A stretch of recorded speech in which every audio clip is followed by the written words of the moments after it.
Welcome to The Explainer. Today, we are diving deep into one of the trickiest parts of escape room design. How in the world do you make a game that's fun for a big group of people? So that everyone is actually playing, not just watching one or two people have all the fun. Let's unlock that secret. Okay, let's be real. You've probably been in this exact situation. You're super excited, you've got your whole crew with you, the clock is ticking, but everyone's just crowded around a single puzzle box, watching two people try to solve it. What's everyone else doing? Kind of just standing there, bored.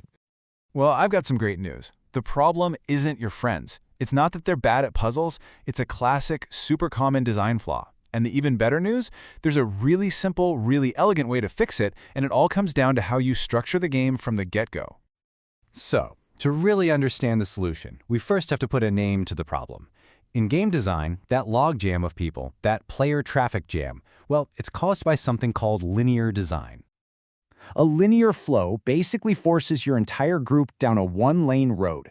You have to solve puzzle A to even get the clue for puzzle B, and you can't start puzzle C until B is done. You see the issue? It creates this massive bottleneck where only a couple of people can be working at any one time.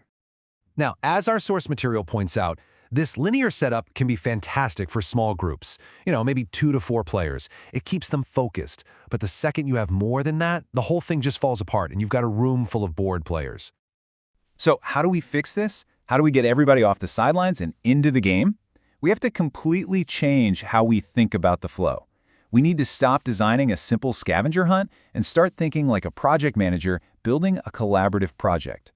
And this right here really says it all. On the left, you've got that single file line, the bottleneck, the disengaged players. But on the right, you have a nonlinear flow, multiple puzzles at once. It's a totally different approach where you can split your group up and have them tackle different problems at the same time.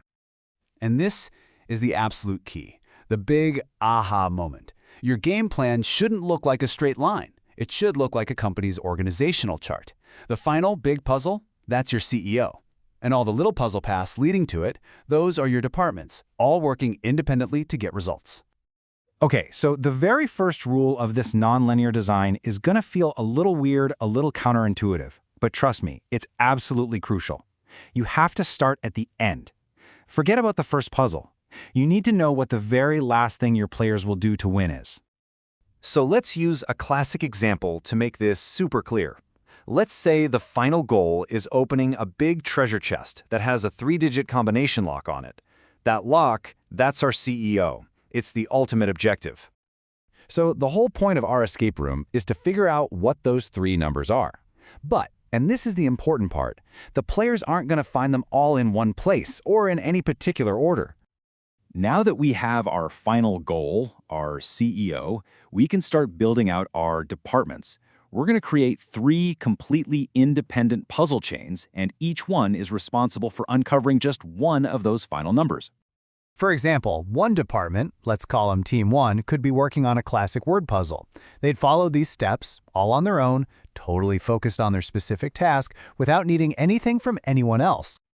And after all that hard work, after that whole journey, this entire puzzle chain produces one simple thing they can report back to the group, the number 1. Meanwhile, here's the magic. At the exact same time, a totally different group, Team 2, could be over in another corner working on something completely different. Maybe something more hands-on, like a jigsaw puzzle. They don't need to know a thing about what Team 1 is doing. And their work leads them to the second number for that final lock. Their success is completely independent. There's no waiting for the other team to finish. There's just doing.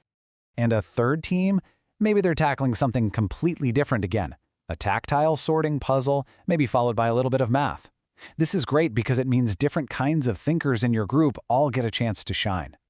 And just like that, they solve their puzzle chain and they've discovered the third and final number. And again, the key is they did it all on their own time, without waiting for anyone. Okay, so let's zoom out now and put all these pieces together.